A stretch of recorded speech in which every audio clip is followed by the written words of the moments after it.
Hi everyone, welcome back to the channel. Today a quick video, and I want to talk to you guys today about all this talk of recession that there is going on. We know that the first quarter of 2025 the US economy has contracted by just a little bit, but it's a contraction of the GDP, of the gross domestic product. Traditionally, the definition of recession is 2 consecutive quarters of contraction of the GDP. We've had the contraction in the first quarter, by just a small contraction. And now that we're getting into the second quarter, if there is another quarter of contraction, then that could fit the definition of recession.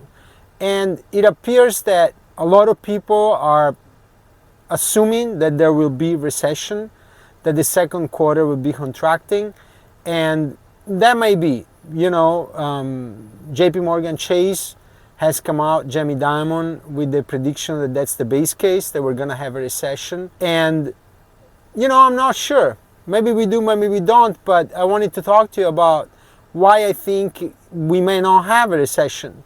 We may not have a second quarter with a contraction of the GDP. The definition of GDP and how it's calculated, usually the gross domestic product is calculated by taking the consumption, so the private consumption, the total value of the consumption, then the total value of investments, the total value of government spending, and then the net of exports and imports. So if the trade balance is negative, there's a contraction of the gross domestic product. So if the US, for example, is exporting 100 billion and importing 200 billion, then the net is negative. So the 100 billion negative gets taken away from the GDP. And that's how the GDP is calculated.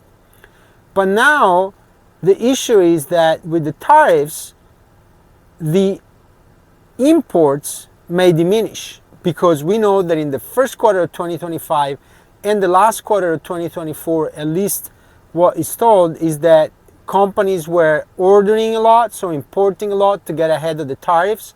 Because of the tariffs and the uncertainty of the amount of tariffs, it's possible that in the second quarter the imports are going to diminish drastically. And if the imports are diminishing drastically, that means that the negative portion, so the negative trade balance that gets taken out of the GDP, is going to be less. So even if there is a slowdown in the economy in the second quarter of 2025, it's possible that because of the lesser amount of imports, there may still be a positive GDP increase. We don't know. So the economy seems to be slowing for sure. And I kind of sit around, and for a person like me, it's just it's just something that I see. I see the restaurants a little bit less full. I hear about a lot of people cut spending. There is going to be a little bit less traveling this summer. Airlines seems to have a big slowdown, and that tells a lot, because when the airlines work less, then less people are traveling. Restaurants work less. Shopping malls work less. The tourism industry moves so much money that when the airlines slow down, it's not just the airlines. It's the airlines, it's the hotels, it's the amusement parks, it's the clothing companies that sell the clothes for people that travel. And so there's like an entire industry, and that is slowing down. That is not just airlines. And so it's possible that we might have a recession, but it would not be a complete surprise if, albeit a slowdown in the GDP in the second quarter, that because of the diminishing imports, that we may not have a recession, technically. And that's going to be interesting to see how this thing develops. I think a lot will depend also on the stock market. If the stock market manages to keep these levels, they have gotten a little bit higher after the dive in the stock market after the tariff announcement.